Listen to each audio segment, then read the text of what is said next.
Great. All right. So we are about to start. It's 12 o'clock. So we'll probably have a few more people joining a little bit later, but I want to respect everybody's time. So we will start right at 12:01. For those of you who don't know me, my name is Dobrina Ustun, and I am a immigration attorney. I am based in Dallas, Texas, but we are providing services throughout all the whole United States, and of course outside the United States. Today's presentation, I will cover one of my favorite topics, absolute favorite, and we will go over the EB-1A petition. And basically, what are the requirements, how to file one, current trends, and so forth. So if you have questions, you can submit them during the presentation. I will try to answer them at the end of the presentation. If I don't answer your question, you feel free to email me, and I will do my best to at least provide you with some feedback. All right, here is my contact information. You can follow me on Twitter, LinkedIn, and again, if you have any questions, this is my email right here. So I just want to provide that opportunity to you to send me your questions, concerns, ideas, and so forth. All right, so going right into the material, since I don't want to keep you longer than I need to. So what is the EB-1, EB-1A? EB-1A stands for employment-based first category and extraordinability petition. Just a few brief requirements or comments initially. Petitioner must show that he or she will continue to work in the field. So when you submit your petition, either you have a current employer and you're already working, or you have to do a statement and basically explain what you're going to be doing after hopefully you get the green card. It requires major award or prize, think Nobel Prize, or documentation from 3 of the 10 categories evidence specified in the regulations, and we will go over these in more detail. It's more rigorous than the O1 and must show prospective contribution to the United States. O1, just a quick note there, is the Extraordinability visa, for which you will need to have an employer or an agent that will sponsor you. It's not a green card, it's a visa, and it's given for 3 years, increments in 3 years. So since it's a visa, it's not as rigorous as the EB-1A green card category. Some people think, well, once I have the O1, by the way, the requirements are almost the same. So people say, well, I have O1, they've already determined that I'm an individual of extraordinability. Why can I get the EB1 easily? Because it's slightly different standard, the way they adjudicate these cases. Who can qualify? Any occupation, for example, researchers, physicians, musicians, artists, athletes, entrepreneurs, and more. So we don't have a restrictions as to profession, specific field, and so forth. And the biggest the biggest winner from this list is that it does not require a job offer or an employer, meaning you can self-petition yourself without having an employer sign off on your behalf or going through the perm process, or you don't need an employment offer basically. So that's one of the reasons this category is very attractive to individuals who don't currently have an employer, or they have an employer but that employer is not willing to sponsor them for the green card. Let's go over a couple definitions. What is extraordinability? Applicable regulations define the meaning of extraordinability as a level of expertise, including that the individual is one of the small percentage who have risen to the very top of the field of endeavor. So this is the definition USCIS uses for EB-1 cases. Very small percentage. Usually we, in our briefs and on our petitions, we try to argue that, you're like, the 2% of the people in your field. And then you also have to show sustained acclaim can be demonstrated through either evidence of one-time achievement, think Nobel Prize, or a major international recognized award as the Nobel Prize, or in the alternative evidence of at least 3 of the enumerated regulatory criteria. These are the 3 of the 10 requirements, regulatory requirements that we will go over starting from this slide. So what are the 3 of the 10? The first one, number 1, is awards. So you can show documentation of receipt of lesser nationally or internationally recognized prizes or awards for excellence in the field of endeavor. So sometimes when we file these petitions, we get RFEs, and sometimes they will state that you don't meet these criteria because the award is not national and internationally recognized. Well, as you see, the regulations actually have an or; it's not an and. So it's very important to carefully review these requests from the USCIS, because, as I will mention later on, they like to make stuff up and impose stricter requirements. So what is it, what type of evidence, what does it mean an award? So USCIS will look at, is it national or international? Doesn't have to be both. What is the criteria for the award? Who are previous award winners? How many people competed for the award? Who are the judges for the award? So all of that has to be explained in your filing. Sometimes it's harder to get this information, but we usually try our best to contact the place that gave the award and get these statistics. It's very important to show who were previous winners, because that will show the USCIS how important that award, and also that award is recognized in your field. So USCIS will consider the number of the awardees or prize recipients, as well as any limitations on competitors. An award limited to competitors from a single institution, for example, might not have little national or international significance, and whether the award has been reported in the media. While such reports might not focus on the LM, they might be relevant to the degree of recognition of the award itself. So there is a lot of details about the about the award and how to establish that criteria, and how to establish that basically you meet that criteria. So a few things that are not considered prize and awards for EB-1 purposes. Sometimes we'll have students say, well, but I have a student award from this year from my professor, from my department. Does not count. Grants or scholarship to further education, they do not count. Fellowships might be considered an award in very limited circumstances. Actually, we litigated that part with the federal court, but on that a little bit later. So if you have a fellowship, most likely there are very few types of fellowships that might satisfy that criteria. So the level of analysis is pretty deep when it comes to fellowships. Being nominated for an award, it doesn't count. Local or regional awards, unfortunately, does not count as well. So these are some of the most common types of awards that we will usually get evidence for, and clients will be like, oh, but I was the best in this at school, in this class, in this program. It does not count. Number 2, membership in associations which demand outstanding achievement of their members. This is by far, and I don't want to jinx it, but this is by far one of the easiest criteria to satisfy it, because if you're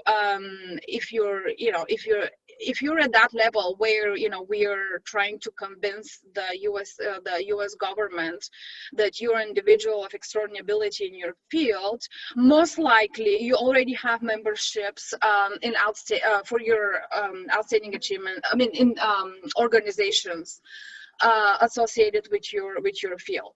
So what are they looking for?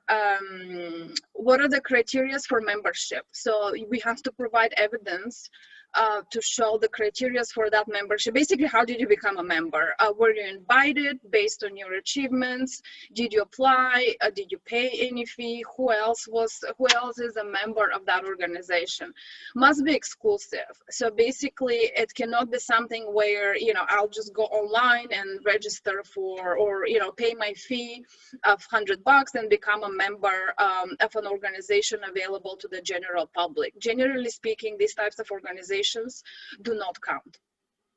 Who are the current members? So we will have to get a list, of course not with all the members, but if you have any prominent members in that organization, that is usually a great evidence. And who are the individuals determining the membership? So we will have to also show when you know, if you applied based on your achievements, portfolio, and so forth, who judged you, who judged that application, and what is their stature in that field. A note, so how do we establish all that? USCIS is requesting to see the bylaws of that organization. What is bylaws? It's a rural law established by an organization or a company to regulate itself. Usually most of these organizations already have, they should have it, they should have that document. Some they post it online under legal, and for some you have to personally request it, so that you can, you know, you can establish that criteria. And that is one of it's required by the USCIS. You cannot just say, well, I'm a member of this great organization and that's it. Again, this is by far one of the easiest criteria to satisfy, because most of the time the people already have that information. The people that are trying to apply for extraordinability, you know, already members of different organizations that will satisfy the criteria for extraordinary ability. Okay, number 3, articles about you in professional and major trade publications or other major media. So published material must be related to the petitions and petitioner specific work in the field. Basically, you have to, they will look at whether the article describes your work and names you specifically. We also have to show that it's a major publication. Is it regional, national, international, professional news publication, magazine, newspaper, journal, or online? How popular is the publication? Number of subscribers, circulation, page view, visits.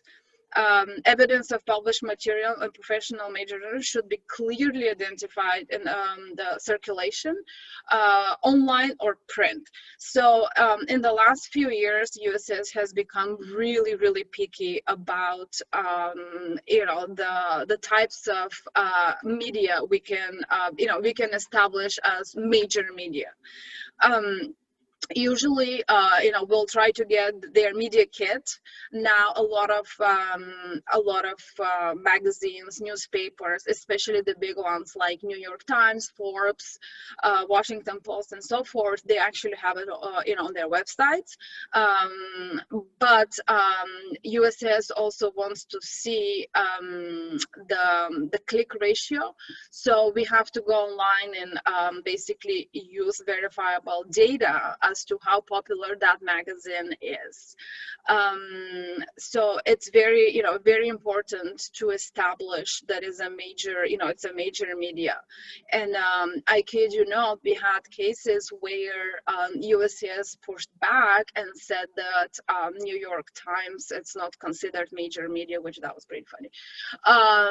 So, you know, you just have to make sure that it's really, really a major media and you can show it. Usually regional newspapers, sort of school publications, school newspapers will not count, unfortunately. If you don't have if you have publications about you but they are not in major media, I wouldn't even include them because that will hurt your case at this point. All right. The next criteria, number 4, that's judge the work of others in your field, either individually or on a panel. This is also one of the more, I mean, it's slightly easier also to establish you've either done it or you haven't. So there's not too much ambiguity here. Evidence that you judge the work of others. How many times did you serve as a judge, reviewer, editor, or similar role?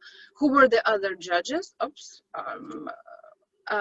And information about the competition and etc. So most of the time, if we present evidence for this criteria, USCIS will give it to us because again, it's not too subjective. It's either you've done it or you haven't done it. So if you're at this stage where you're thinking to apply for EB-1, maybe today, maybe next year, or a couple of years from now, this is one of the categories that you can easily get evidence and basically engage yourself in this type of activity. Okay, number 5, original scientific, scholarly, artistic, athletic, or business-related contributions of major significance in the field. So this is a very broad category, very subjective. You can argue a lot of things. So what, first we have to establish your specific area of expertise in the field and how it has impacted, contributed that field with specific examples. Have you made any discoveries, developed new methodologies, inventions? What is the impact of the discovery? Who is using them? How? Who do they benefit? Have you been invited to present your work at professional conferences and so forth?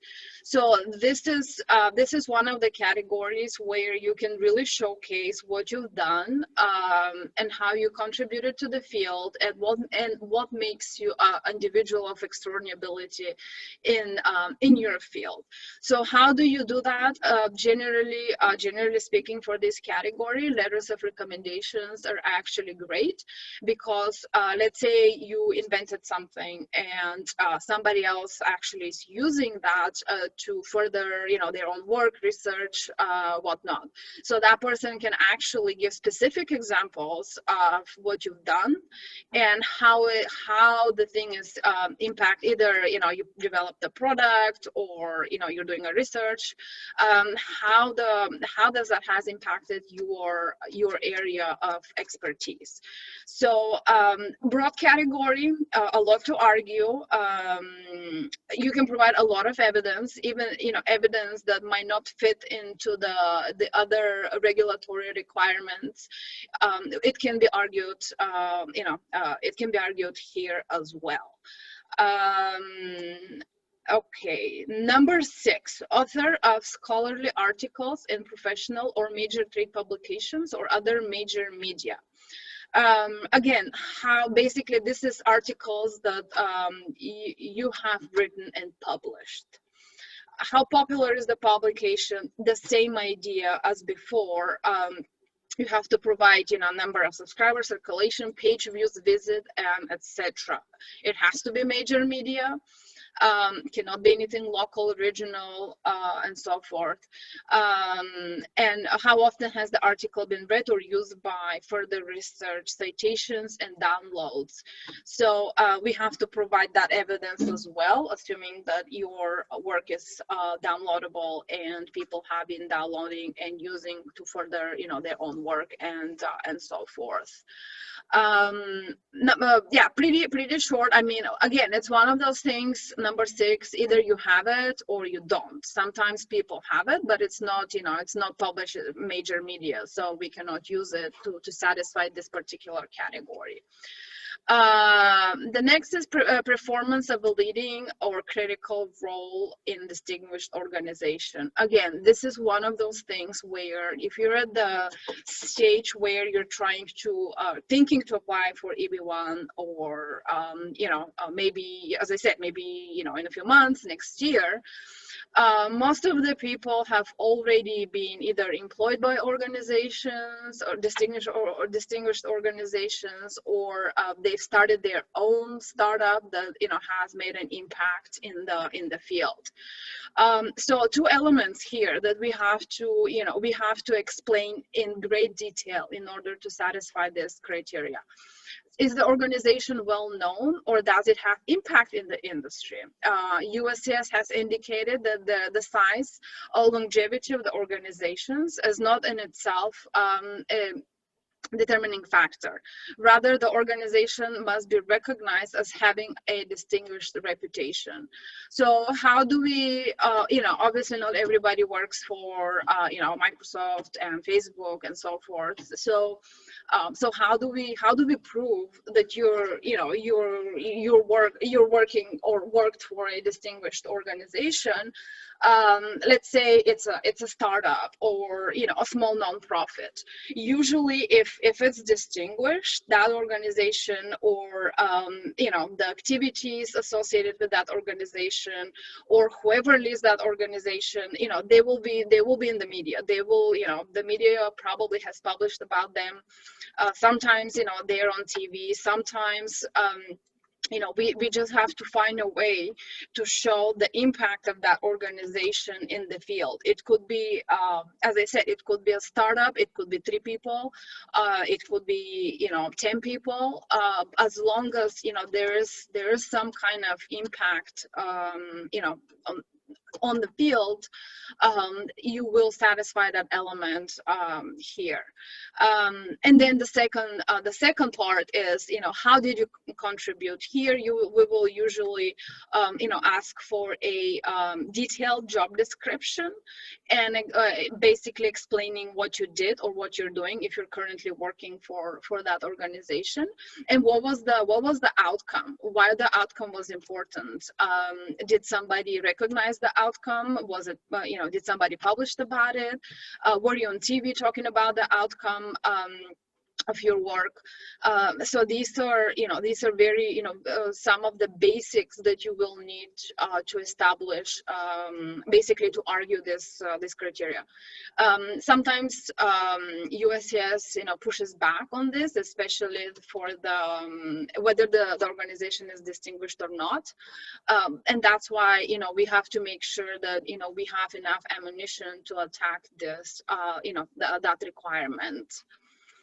Okay, number 8, evidence of the display of his or her work in the field of artistic exhibition or showcases in more than one, sorry, there's a typo here, one country.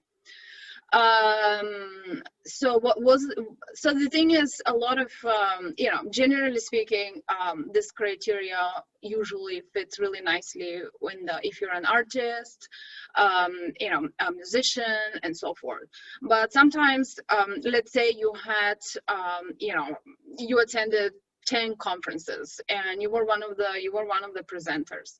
Sometimes I would argue on this that technically you were showcasing your work, because if I'm sitting at a conference and talking about EB1 to 1,000 people, I'm showcasing my work. This is what I do, and this is these are the things that you need to know. So that's kind of showcase in a sense. Until now, haven't had pushback on this when we argue non-artistic, basically showcases. So it's a good category to experience, to have experience with. But again, it's not. It's not something that will, if that's one of the three requirements that you meet, and this is number 3, you can argue it, but I wouldn't count 100% on this one. But anyway, we wanna, if you have that experience with attending conferences or leading conferences, we want to use it, obviously, in at least a few of those categories. And this one, you can kind of argue. So obviously, we have to tell them, what was the venue, where was the conference, when, who were the speakers, who were the attendees, and so forth. Number 9, this is another one of those, it's either you have it or you don't. So basically, if you received high salary in relation to others in the field. To be honest, before, in the past, maybe before 2 years ago, this was easier to prove, in a sense that what we would do is we would go to the Department of Labor, and basically, like, if you're, let's say you're a software developer, but then you're making $200,000 a year, which is way higher than what an average software developer would make. So we would get the we'll go to the Department of Labor, print those statistics, and basically argue that. Well, in the last couple of years, USCIS has pushed on that, because they said the Department of Labor, it's not reliable, and they have their own argument, even though they actually in they suggest that that's where we go, but then they push back. So anyway, so in order to argue that criteria and avoid the USCIS pushback on that, we'll just get a letter from an economist, and they will analyze how much money you made and how much compared to others in the industry. That economist obviously has to have a PhD, and basically they're acting as our witness. Again, it's one of those things where either you have it or you don't. Sometimes people will be like, well, I'm like $5,000 more than what average software developer makes. Does that count? Most likely it doesn't, because it's just the difference is very small. It doesn't have to be. The other point is people think, oh, it has to be a salary. It doesn't have to be a salary. Maybe you worked on a project where it was funded by your university, and you were given X amount of money to execute that project, and they pay you for it. So this could count as well. Fellowships in limited circumstances would also count. Grants also count. So it doesn't have to be like a salary. It doesn't have to be just a W-2. It doesn't have to be current as well. Maybe you got a grant a couple of years ago, and we can use that as well. It has to be documented. Basically, you have to provide tax returns to see how much money you made, or how much money was that grant for. Pay stubs, if you're currently working for an employer or previously worked for an employer, we can use pay stubs in to show that.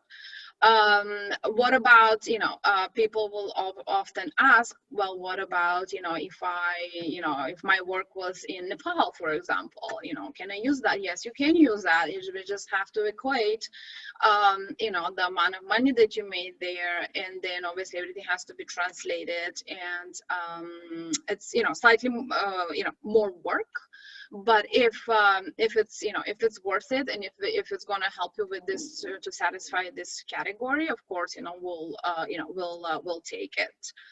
And the last one is basically it's reserved for the performing artists.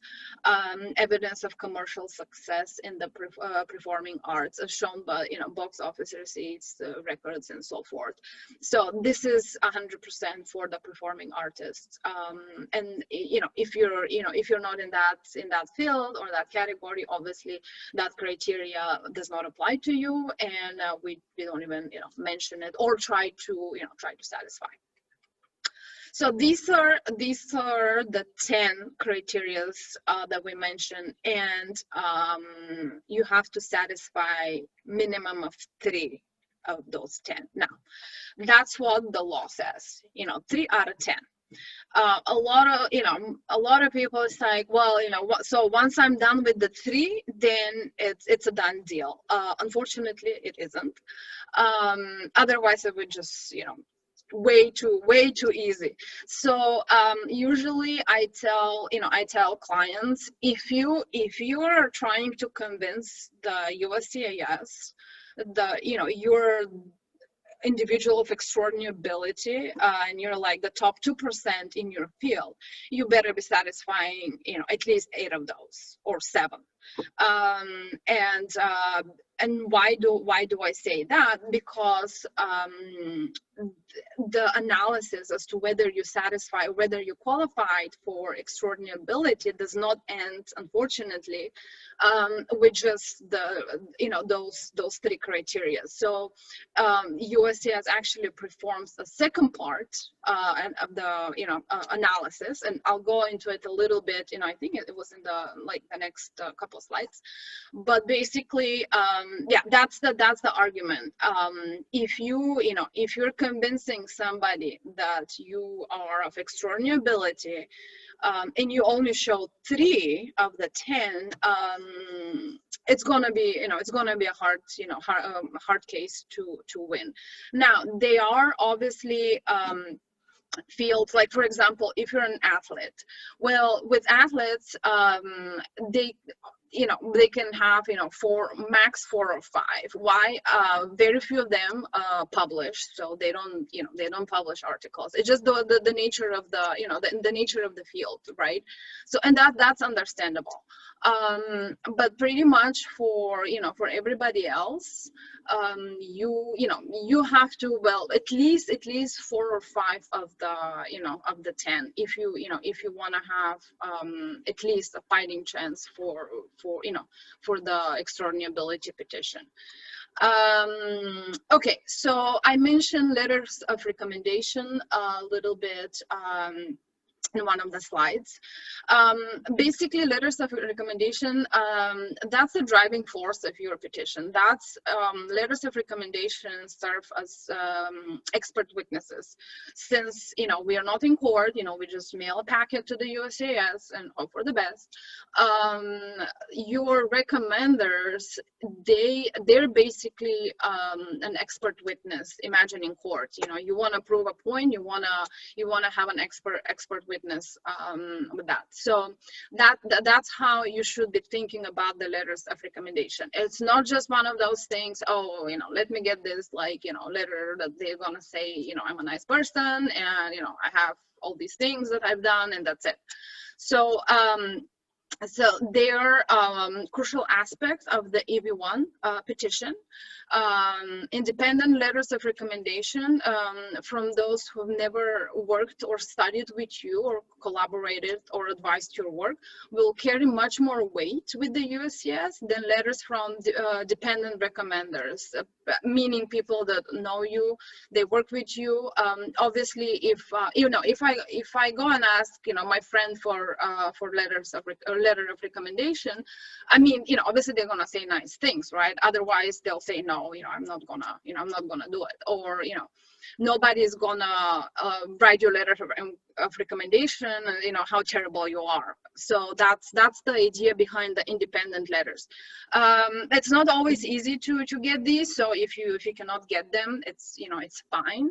But usually, you know, it's a good idea to have a mix between independent and dependent letters of recommendation. Letters of recommendation should discuss your contributions and their significance in lay terms. So basically, nothing complicated, no big words, nothing that the officer who, you know, who is looking at your petition should have to open up Google and Google terms and trying to understand, you know, what is it that you've done or you're doing, because that will slow them down and they just won't do it and they'll issue an RFE. They're also a great opportunity to demonstrate the implementation of your work, and I alluded to that concept, where you have a recommender who actually either used your work, is familiar with your work, or knows others who are using or used your work for their own, you know, purposes or their own work. And of course, there is a recommendation from somebody who utilized your work, who can explain the benefits and the impact of your work in the field. So this is just, you know, like a couple points on the letters of recommendation. Usually, you know, we provide our clients with templates, and you know, we review their letters, edit them. Like, I personally don't write your letter of recommendation, but I help, you know, with the, you know, basically with the style, with the format, and just make sure that all the necessary information is in that letter of recommendation. Okay, so I alluded to this part 2 final merits determination. So basically, extraordinability petitions, it's 2 parts. You know, people think it's I satisfy 3 out of the 10 and I'm done. No. So the first part is the regulatory part, where we show them, yes, I have award, I have, you know, publications, people published about me, I'm that famous, you know, I've done this, I've done that. And we satisfy 8 of them, right? So that's the first part. That's great. You know, that's, you satisfy the regulatory criteria, you have 8 out of the 10 or 9 out of the 10, which, you know, that's the ideal, which, it's great. Well, then the officer will also perform part 2 analysis, where they will do the final merits determination. What does that mean? It involves reviewing the evidence as a whole to determine whether the foreign national meets the overall eligibility standard for the category. So that, if you remember, I said, you know, if you're meeting only 3 out of the 10, most likely you're gonna have a hard time, you know, winning that petition. Why? Because when it comes to part 2 final merits determination, when the officer reviews the petition as a whole, he might not be convinced that you can actually, you know, you're eligible for the category, because again, the counter, and you know, sometimes I try to be that officer. It's hard, but I try to, you know, understand them. But you know, it's common for, you know, it's like, okay, so you're so extraordinary, but you have only 3, and 1 is judge. And basically you satisfy the easiest. 1 is judge, 1 is a, you know, you're a member of association, and maybe you have an award or something else from those, you know, or you got a, you know, you had a high salary. So, so those 3 will not win you the EB-1 extraordinability. USCIS officer should evaluate the evidence together and determine whether the petitioner is one of that small percentage who has risen to the very top, like 2%, of the field of endower, and that he or she has sustained national or international acclaim. So this is packed, but sustain, so you have to, you know, you have, through all of the evidence that you're submitting, you have to keep in mind that you have to prove that you have sustained national or international acclaim. What does that sustain mean? So sometimes, you know, we'll get consultations or clients that, you know, very common with athletes, by the way. So you were, you know, you won an Olympic medal, let's say 12 years ago. And since then, you retired and you pretty much done nothing, or you know, you moved into coaching, or you know, some other, you know, some other gigs, right? At this point, I mean, Olympic medal, great. I wish you applied for EB-1 when you actually got that Olympic medal. But at this point, 12 years later, you don't have that sustained acclaim anymore. Nobody talks about you. Nobody knows you. I mean, people know you from 12 years ago, but not anymore. And this is very, very common with athletes, because obviously, you know, they retire earlier than, you know, other people. So your career as a competitive athlete ends pretty early. But it's also, you know, other field, it applies to other fields as well. Now, if all of your achievements, let's say you had awards from like, you know, 10 years ago or 15 years ago, you were a member of an association like 10 years ago, it's important. Obviously, it's going to become part of the evidence, assuming that you actually continued with this, you know, continue the progression of your career and your extraordinability, you know, work. And that's how we will show the sustained national or international acclaim. And a lot of the times USCIS will actually come back and basically jinx people on that point, because, you know, they'll be like, yeah, I mean, I was, I was famous back in 2001, but unfortunately, you know, I'm here now and I want to apply. That usually it's not gonna, you know, it's not gonna work. So yeah, so part 2, final merits determination, very important, because people usually do not know about the second part of the analysis. And what will happen is, and that's the USCIS loves to do that, they will say, well, yeah, you satisfy 3 out of the 10, but it's still not enough. You don't meet the final merits determination. You know, we reviewed the, you know, everything together, your file as a whole, your accomplishment as a whole, but it's still, you know, you don't make those the 2%, right? So that's why it's absolutely very important, you know, to make sure you satisfy more than 3 out of the 10. Obviously, if you won a Nobel Prize, then I mean, you know, that's game over and you win. So that's how that works. But with everything, you know, everybody else, you know, we have to be careful in terms of, you know, the type of evidence, how we establish, and how many of these, you know, 10 regulatory requirements we will be able to actually satisfy. So I hope I kind of explained the part 2, because usually, you know, when clients come with RFEs or denials of the EB-1 petition, they're like, well, I didn't know about the part 2. It's very subjective, and that's why they have it there, because, you know, they'll say, you satisfy the 3 out of the 10, unfortunately not part 2, and they'll deny your petition. All right, enough about final merits determination. So current trends. For the last few years, USCIS, you know, imposing novel requirements and bases their denials on like laws that don't exist. And I think I kind of alluded to that when they'll say, oh, you know, you don't satisfy the award criteria because your award is not considered national and international. Well, it's not an and, it's an or. And they'll just try to throw things like that. What they're going to do is they're going to send you an RFE, and then in that RFE they'll tell you, oh, you didn't satisfy because blah blah blah, and then in that blah blah blah they'll insert things that they're not part of the regulations. So you kind of have to go and I do that all the time, even though, you know, I've been filing these for almost like 9 years. I'll have the regulations open on one hand, and then on the other hand, I'll have that RFE, and then basically highlight word for word what the regulation says and what the RFE is asking for. And if it doesn't match, then we just push back.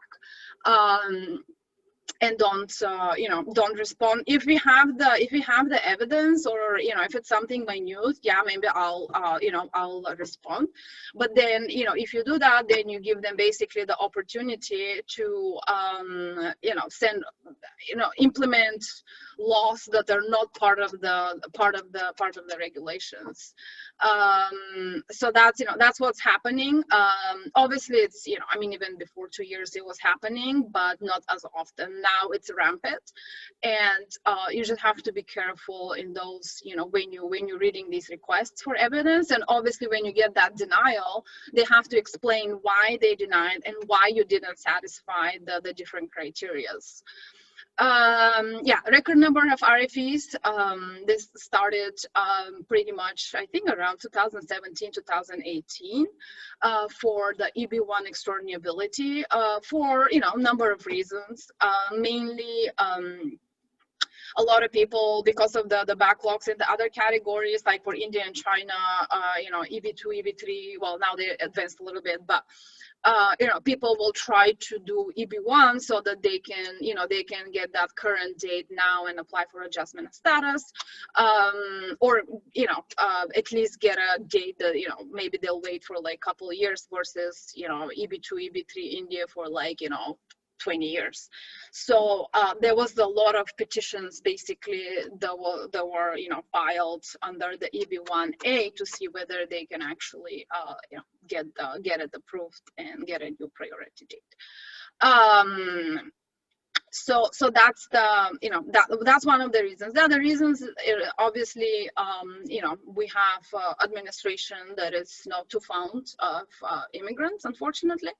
And even with these cases where people extraordinability, and the argument that they're putting out is like, well, we want the best and the brightest. Well, this is the best and the brightest. It doesn't get brighter than this. But they will still push back and basically say, oh, not a New York Times is not a major publication. Actually, I had that in an RFE and a denial. Washington Post is not a major publication. You being an editor of Forbes, it's not you didn't do any. There's no contributions. It's not a major contribution. So things like that are just sometimes you read and it's like I cannot believe that they even said that. So what happens once you let's say you get a denial. So in the past, people will appeal depending on the denial, depending on whether we have a decent argument for the appeal. If USCIS completely botched the denial and basically made stuff up that it's not there, we would appeal the case and so forth. Well, in the last few years, what happened was when you appeal, you have technically, give or take, about 6% chance of success. So that's pretty low. And usually the appeals office, it's the USCIS office. It's just a different, a different umbrella, I would say, but it's still under the USCIS. So basically, they're not gonna go and say, oh yeah, let me overturn that officer's, decision. So I'm not a fan of appeals usually. And nowadays it takes, oh God knows how long it takes, probably more than a year to actually hear from the appeals office. And you pretty much know that it's most likely they're not gonna approve it. So in the last few years, what happened was, with USCIS imposing all these novel requirements, not part of the law, making outrageous statements like Times is not major publication, you don't have your work is not a major contribution, and so forth and so forth. So what happened was we actually started suing them in federal court. So basically taking the case outside the USCIS and putting it in front of a judge, like a federal judge, and make them settle and basically reopen the case and approve it. So it works in some, it's better than the appeals office, but obviously there's a lot of unknowns, and you know, that process is associated with costs and so forth. But it's an option, and you know, we had actually a case that we did exactly that, and ultimately it went back to the USCIS. They reopened it. They reopened the denial and issued another RFE, and then we responded to the RFE, and then they approved it, because the statements that they were making were so outrageous that I don't think they would want to be in front of a judge and explain, you know, how is the Times not a major publication. So you know, it just, that's why every case is so different, and that's one of the reasons this is one of my favorite sort of work within the, you know, within immigration law. So you just have to, you know, have somebody to review that in detail, and then, you know, determine your best strategy, whether, you know, you do an appeal, or, you know, federal litigation, or maybe refile. Sometimes, you know, depending on your current status and what you're trying to do, you can wait for a few months and refile your case. And the reason you're waiting a few months is because you don't want that case to go back to the same officer that, you know, initially denied the first petition. So that's also an option. Okay, so I think that was actually my last slide, which is amazing, because this time I finished before 1 o'clock. Last time when I did a national interest waiver, it was like 1 hour and a half. Okay, anyway, so if you have questions, here is my information, and let me see the if we have what we have here. Okay, slide 8. Does it matter if I am, oh, about the questions. So if it's something too personal, if it's something that, you know, I'm not gonna read it out loud, and I'll reach out, you know, separately, or you can email me. Okay. Doesn't matter if I'm the first author or second, or so on. So obviously we want, you know, if you submit articles where, you know, and some of them you're first author, some of them you're second author, that's totally fine. Now if it's only articles that, you know, you're second, or, you know, so on, not the strongest evidence out there, but again, a single piece of evidence does not determine your success with the, you know, with the EB-1 or EB-2 extraordinability, so, or national interest waiver. So it just depends on what kind of evidence, you know, we are providing. Remember, part 2 as a whole. And then, you know, looking at, you know, how much we are providing. Maybe if you have a lot of other evidence that, you know, you can use to satisfy the categories, maybe weaker evidence we won't submit at all. So that's, you know, that's a strategy that, you know, sometimes we have to, you know, we kind of have to look at what we are working with, because, you know, if you have strong evidence, you want to put that evidence up front, and you don't want to muddy the waters with something that, you know, it doesn't, you know, it's not strong enough, or doesn't even satisfy the requirements. And I had cases that, you know, we had to, you know, denials, you know, from, you know, other attorneys, you know, we had to redo the case and refile. They would submit, so with the, when you submit the publications, you know, you have to show, you know, it has to have a date, when was published, and it has to have the name of the author. So you have to put that up there. If it doesn't, then it's not good evidence. And sometimes people, you know, people will just put every single article under the sun, and some of them will not have, like, especially online publications, sometimes they don't have an author, or they might have a date, they might not. So this is bad evidence, and we are not submitting. So back to your question, yes, you can submit, but it just depends on the rest of the evidence. Okay, I have a designation of accredited senior appraiser in business by the American Society of Appraisers, and they require an exam and some years of experience in business valuation. Is this a good support? Yes, you can use that. It just depends on, again, we have to see the bylaws, and who becomes a member, how do they become a member, is it exclusive, and then we will determine whether this is you can use that. But just by reading the couple sentences, yes, you can use that. Slide 10, conference presentation, poster will count. Yeah, so for the presentations, we want to have, enough evidence to basically, show, what was the presentation about, who was there. Sometimes, as much as you can provide. Sometimes we'll even get letters from, from the conference organizers, and basically for them to explain, why did they invite you? Why did they invite you to present? And what kind of value did you add to that presentation? Recently, we had a case where the person was actually presenting with U.S. government officials, pretty high up.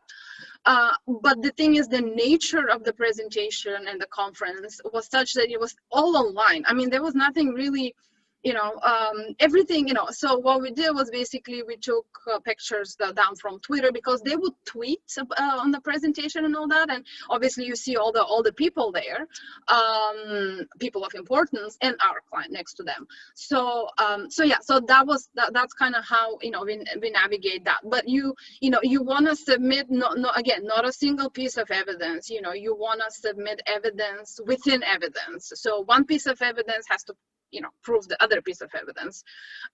So that's kind of how it works with this, with the EB-1. Thank you so much. Okay, thank you for listening. Can you talk more about starting an organization as an F1 or J1? Starting an organization, I need more details on that. Do you mean you can email me separately? Do you mean nonprofit, starting a nonprofit, starting your own business? Starting, yeah. So you can email me on that. For salary, does total compensation count? Company shares and etc. Total compensation, I would stay away from that, because usually total compensation it doesn't depend necessarily on you as an individual and your accomplishments. Especially if it's a larger organization, but it has all other, like, is the company, did the company make money this year? So if the company made money, like, billions of dollars, and you get bonuses and shares and whatever commissions, then, that has necessarily nothing to do with you. It's more like, the company's success. Unless you're the CEO of that company, then, then it's a different story. Also, commission, yeah, I mean, that could be depending on your role. Is it, you are the only one, basically who is doing the work, and based on your work, and you got all the commission, and you met the numbers and all these things. So the commissions could be a part of it, but generally speaking, I would stay away from from the total compensation, especially aspects that do not depend on you. For presentations, will presentations in company's annual client conference count?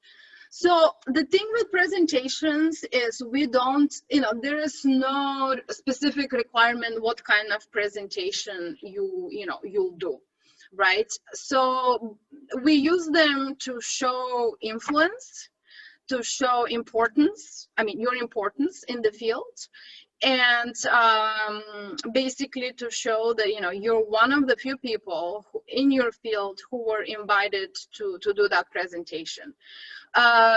So the presentations, conferences, they supplement the other evidence that is more important. something like that, company's annual client conference, sure, you can, you can use it, but you have to go a little bit into the deeper analysis in terms of why you were chosen to do that presentation. How was the client, how did the client benefit from that? Did they make more money? Did they develop new technology? So you have to describe the value that you provided in that presentation. Again, presentations are great, and this will also count towards your role for your organization with distinguished reputation, where you'll basically argue that you're that person that presented, and you did the studies, and because of you, this was the outcome for your organization. Maybe the client signed a contract for another 5 years, or whatever the case might be, but you have to make it relevant. It's just like putting stuff in, it's like, oh yeah, I presented here, it was great. That's not gonna work. It has to be relevant to the requirements, and you have to explain how is it that your evidence, your presentation meets that requirement. Non-profit or LLC? I'm not sure in the context of this, the non-profit or LLC, that's a question. So non-profit as a organization with distinguished reputation, or what? How many citations are considered sufficient for EB-1A? In your experience, have the number of citation requirement varied by country of citizenship of the applicant? So number of citations, again, it's one of those things where depending on your industry. So if you're a PhD graduate or postdoc, well, you should be looking into a national interest waiver more than the EB, unless you're from India or China. But that's a side note. Number of citations, again, we have to look at the evidence as a whole, right? So some professions like PhD postdocs, you're expected that, I mean, that's what you do. You publish and you get cited, right? So that's the majority of the evidence that we will be submitting, and that's what is expected from you. And obviously, if you have 2 citations, and then the argument, you're trying to make the argument that you will wanna, I mean, your extraordinability, that will be a hard argument to win. Now, if you are in a different field, let's say, you're in the private sector, let's say you are, you're a journalist, or an artist, or a software developer that just developed, the latest AI technology, or 5G, that's also hot right now. We will have to, but then you have like 2 citations. Well, then we have a much better argument, because you're not in the business of publishing and citing and people citing you. You're in the business of working and developing technologies and so forth. So some petitions will be focused on the, on the citations, on the publications, and some will be focused on your work, your accomplishments, and the impact of your work in the field. And sometimes it will be a mixture of the 2. It just depends, again, on the, on your field and your experience.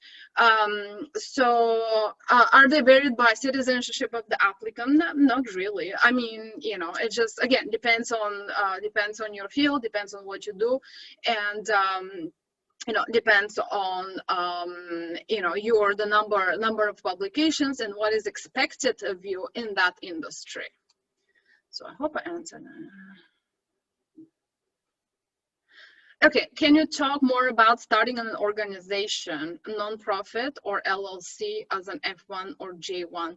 Okay, so this is a different topic. I'm just gonna mention that starting a organization, nonprofit or for-profit on F1, it's not recommended. It's complicated, and you will need, you will need a different, that's a different presentation. And if you have more questions, you can email me. But generally speaking, not recommended. In your experience, how likely is for PhD students to get an EB1? So if you're a PhD student and you're not from India or China, you can look into EB2 National Interest Waiver. That's designed more for PhDs, postdocs, and so forth. Now, with if you're PhD students and you're from India or China, obviously the EB2 is stuck like 20 years, so people will try to get into the the EB1 category. Now, in terms of PhD students, again, so if you if you have, obviously it's the regulatory requirements, if you have awards, if you have the publications, which you probably have, it is common for people to to go through through EB-1A versus the national interest waiver. And sometimes people, depending on which country you're coming from, people do both. People do EB2 national interest waiver and EB-1A at the same time and see which one will stick. So national interest waiver, I know it's not the topic, but similar requirements, but it's easier to get than the EB-1 extraordinability. So if you want me to talk more about the national interest waiver, actually I did a webinar I think a month ago. It's on my website. If you shoot me an email, I can send you the link for that. Can I be a co-founder of a startup for profit in F1 and be eligible to show entrepreneurial qualities for EB-1A? Okay, so again, this is F1 and being a co-founder. So as a F1 student, unless you have your OPT, you cannot have your own company and work for, or co-founder of a company and work for that company, okay? The reason is because you don't have work authorization to work, even for your own company. Now, if you're on an OPT, then you can be a co-founder, you can be, the sole owner, whatever it is that you want to be. That's for on OPT. Okay, if it's a STEM OPT, then that's not allowed. So for F1, it's very limited in terms of whether you can be a founder or a co-founder. You have to have work authorization to do that. You can arguably you can be a passive member of that company. Meaning basically you'll just get dividends at the end of the year, if at all, but you cannot perform duties, you cannot work for that company, you cannot spend time to develop that company. And that's where if you want to prove that you have entrepreneurial qualities, then that's in direct contradiction of the F1 regulations. So I hope that answered the questions. Thank you. Okay. I'm an international master's student. I'm more interested to work in an industry. What are the best ways to get green cards and reduce the waiting time to get the green card? Okay, so that depends, of course, on country where you're coming from. As we all know, India, China, they're backlogged. If you're rest of the world, it's much faster in terms of the green card. If you're looking in into any of these categories, and you currently don't meet the requirements, you can either continue with your education and kind of build your case as you go. And file when you're ready, or you have to ask your, when you get hired, you have to ask your employer to sponsor for the green card through the perm process. Okay. Okay, that's a good question. Can you quickly explain the difference between EB-1A and EB-1B? They're both employment-based category 1. So that's good for, you know, for priority date purposes. EB-1A is a self-petition based on extraordinability. You don't need an employer, you don't need an employment offer. So you're, you know, you're your own show, basically. EB-1B, you have to be a researcher or a scholar of extraordinability working.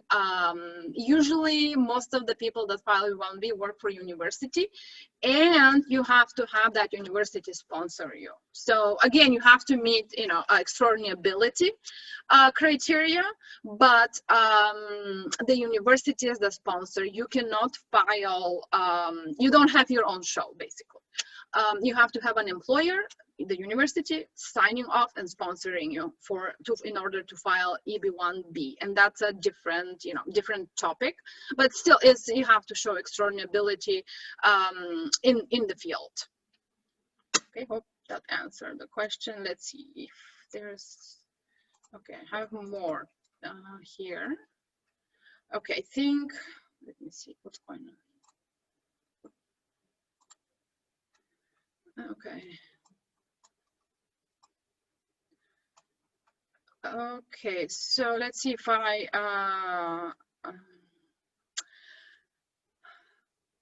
is there a place I can find the list of organizations? So that's a good question. So in any field out there, being, you know, IT, sports, you know, law, whatever it is that, you know, your field is, you should have, you should know your, you know, your applicable organizations. If you're still in school, you can ask your professor or your school, you know, what are the, you know, what are the, you know, the most exclusive organizations in your field and how you become a member. So usually that's a good starting point. Because obviously for, you know, for every field, it's different type of, you know, organization. In terms of organization, it doesn't have to be only in the United States. I mean, you can be a member of organizations that are outside the United States. Of course, they have to be related to your field as well. Number for judging needs to be nationally recognized competition too. No, it doesn't have to be nationally recognized competition. I mean, it has to be of some importance, but it doesn't have to be nationally recognized. How many citations are considered sufficient for? I think I already answered that question. In your experience, have the numbers of, okay, I think I already. I think we went over. Oh, excellent president. Okay, thank you. How long does it take for EB-1A? Okay, so that's a great question. EB-1, so the first step is filing for the EB-1A, which is on form I-140. Once you file, you have the option to do premium processing, which once you pay the, you know, the premium processing fee of $14.40, which by the way, it's gonna go up, but that's a different subject. Then they will make a decision in 2 or 3 weeks. So, you know, you can have a decision on that pretty quickly. And once it's hopefully approved, then you can, if you're current, you can file for your adjustment of status. Now, I currently don't recommend filing premium processing just because we see a lot more RFEs on premium processing than on regular, because I don't know, I guess USCIS is just you know, backlog now, so they'll just send an RFE like in a day. So in terms of preparing the petition and how long that takes, usually it depends on, you know, it depends on the applicant. If you're organized, if you know what you're doing, and you know, you have all of your ducks in a row, usually it takes about a couple months to prep it, because you still have to get those letters of recommendations, you know, signed and so forth, and all the other evidence that sometimes it takes, you know, a few weeks to a month to gather. Some people take more than that. Some people take 6 months to prepare. It just depends, you know, how organized you are and how readily that evidence, if it's available. Okay. Can you apply EB1 during PhD or after how many publications articles are considered sufficient? Okay, so I think I answered the publications article question in terms of whether you can apply during your PhD or after. So that depends on that depends on your your accomplishments thus far. So if you're towards the end of your PhD, you can apply. There's no there's no rule that says that you cannot, but usually it will depend on how strong that case is at the time at the time of application, and whether it makes sense to wait. Let's say you tell me, well, I have all these publications coming up in the next 6 months or 1 year, and obviously that will add a lot of value to your case and make it stronger. So in that case, it might be better to just wait and get that heavy evidence in the file before we actually submit to the USCIS. So so it just depends. Each case it's different, and everybody has different needs when it comes to these cases.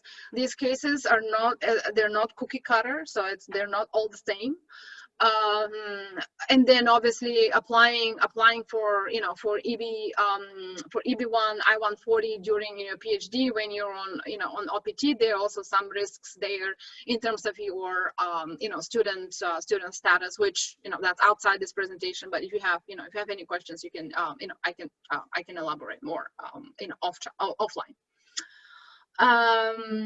Is it considered important if I'm a core team member on a grant and not the investigator? Yes, it is considered important.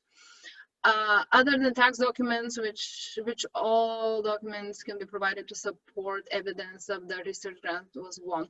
So in terms of research grant, so we had a case with a research grant actually that was given by the, I think it was the Department of State, gave it to a client to do research and reporting. So they from what I remember, they provided basically the actual documentation that they got from the Department of State issuing the grant and explaining what the grant is for. So that's the best that's the best evidence. And everybody should have some sort of documents from the organization or the government entity giving that grant. And if that grant is to you, then obviously the money is deposited in some kind of an account, so we show your account, so we show that as well. And then when it comes time to pay taxes, well, that will be also shown in the in your tax returns, the grant and so forth. But usually it's basically the grant documents, the letter that the people get from the granting institution. For professors, do you recommend EB-1A or EB-1B? So for professors, look into so if you want your school to sponsor you, and it's a 10-year position, that's what I forgot to mention, the difference between EB-1A and EB-1B. So it has to be a 10-year position, or you have to be on the track of the 10-year track. If that's the case, then and you don't care that the school is going to be your the university is going to be your sponsor, then you can look into that. Or if you're not from India or China, you can look into the EB-1 national interest waiver as well, and that is self-petition. It could be self-petition or it could be employer sponsored. So that's that might be a better fit. Usually for professors, it's the national interest waiver. Okay.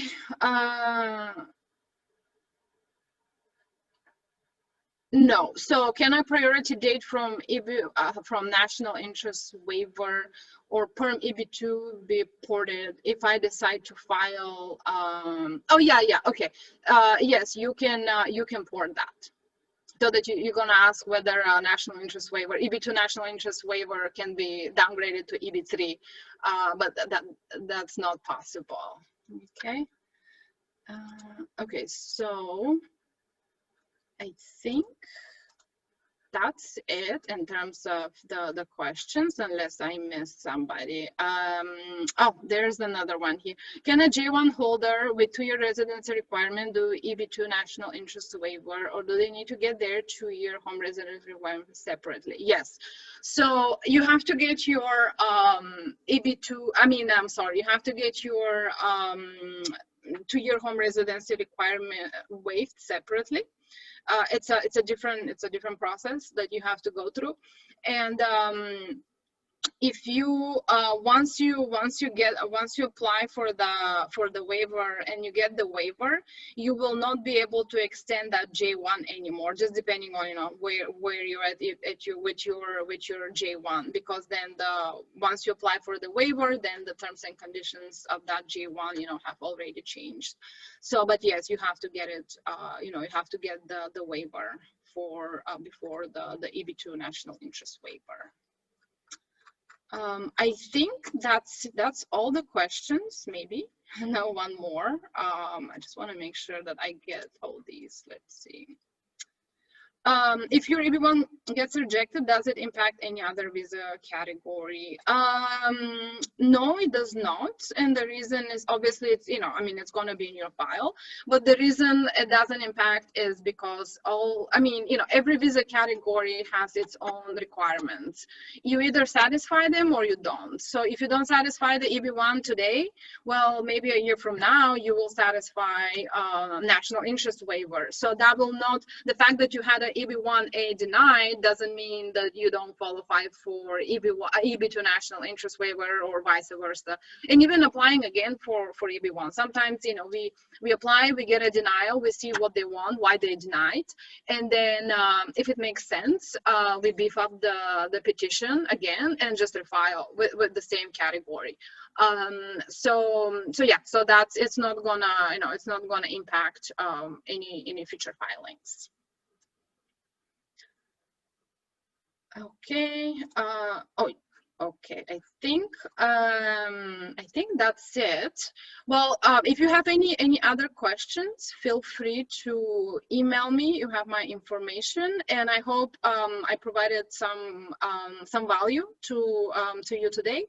And if you have any suggestions or anything else, just let me know. Thank you, and I hope you all have a great weekend. Bye bye.